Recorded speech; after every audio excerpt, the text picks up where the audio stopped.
Bonjour à tous, merci d'être avec nous. À la une, ce midi, les présidents du Nord et du Pas-de-Calais main dans la main pour un nouveau bras de fer avec le gouvernement. Jean-René Le Cerf et Michel Dagbert présentent leur plan pour compenser le désengagement de l'État dans le financement des prestations sociales, RSA en tête. Nous sommes en direct d'Arras avec eux dans un instant. Violence, prostitution, esclavage, les mineurs en danger dans les camps de migrants du Calaisis. C'est ce qui ressort d'un rapport de l'UNICEF. Les bénévoles s'organisent pour protéger ces jeunes. C'est le coup de cœur de la rédaction, la dernière traversée de Moïse, une fable sociale sur l'histoire très riche de l'immigré et sur le sens du lien familial. C'est le troisième roman de l'écrivain journaliste nordiste Paul Dodin-Claveau, notre invité ce midi. Merci beaucoup d'être avec nous et à dans un instant.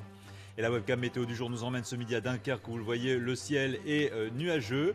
Quelques éclaircies attendues dans l'après-midi, mais un mercure qui plafonne à 17 degrés.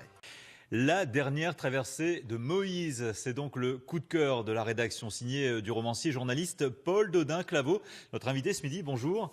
Paul Dodin-Claveau, merci beaucoup d'être avec nous. Alors Moïse est originaire du Mali, il est gardien au musée du Louvre depuis 25 ans et la veille de son départ en retraite, il va découvrir un petit garçon perdu dont il va tenter de retrouver sa maman. Et en parallèle de cette quête, eh bien, c'est toute l'histoire de Moïse que nous allons découvrir. Voilà, alors Moïse, en fait, il est originaire du Mali, du pays d'Ogon, et qu'il a quitté 40 ans plus tôt. Et il a une particularité aussi, c'est qu'il n'a jamais visité les autres salles des antiquités égyptiennes parce que ça lui fait peur. Et pourquoi ça lui fait peur? Eh bien, ça lui fait peur parce qu'il est animiste et il a peur du pouvoir magique des objets. Comme il dit, les trucs égyptiens, ça me fout la trouille. Et là, eh bien, il va être obligé, justement, comme une partie du personnel est en grève ce jour-là, de partir à la recherche de la mère de l'enfant. Et ça va être un parcours initiatique pour lui. Et un parcours sous-tendu par un drame familial qui sera d'ailleurs le retournement, qui sera le coup de théâtre final.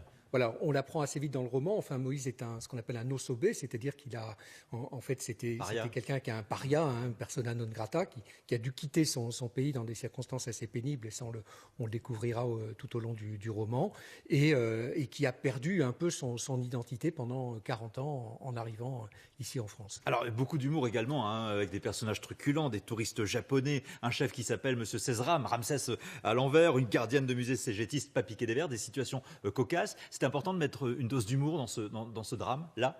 Oui, parce qu'en même temps, je voulais qu'il y ait un petit peu un esprit de fable, que ce soit à la fois émouvant, certes, mais en même temps drôle, tout simplement, et qu'on puisse, tout en se distrayant, apprendre un certain nombre de choses. Alors, que nous dit cette fable sociale? Ça nous parle de la richesse, finalement, de l'histoire de l'immigré. Ça nous renvoie d'ailleurs au reportage qu'on a vu juste à l'instant.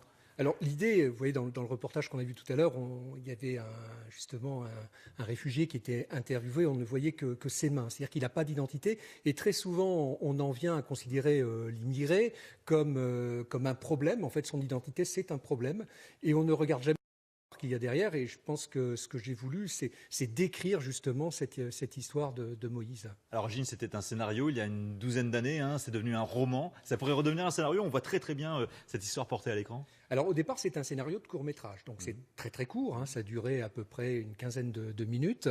Et puis je l'ai repris donc il y a maintenant 4 ans de cela, en me disant tiens, ce personnage de Moïse dont j'avais juste dit qu'il était originaire du Mali, j'aimerais bien moi aller à la recherche de son identité et de son histoire. Et c'est comme ça qu'est né le roman. Merci beaucoup Paul Dodin-Claveau d'être venu nous donner envie de lire ce roman que j'ai personnellement dévoré. C'est votre prochain livre de chevet, La dernière traversée de Moïse aux éditions Nicodème, qui vient de paraître. Donc merci encore d'avoir été avec nous. Merci à vous.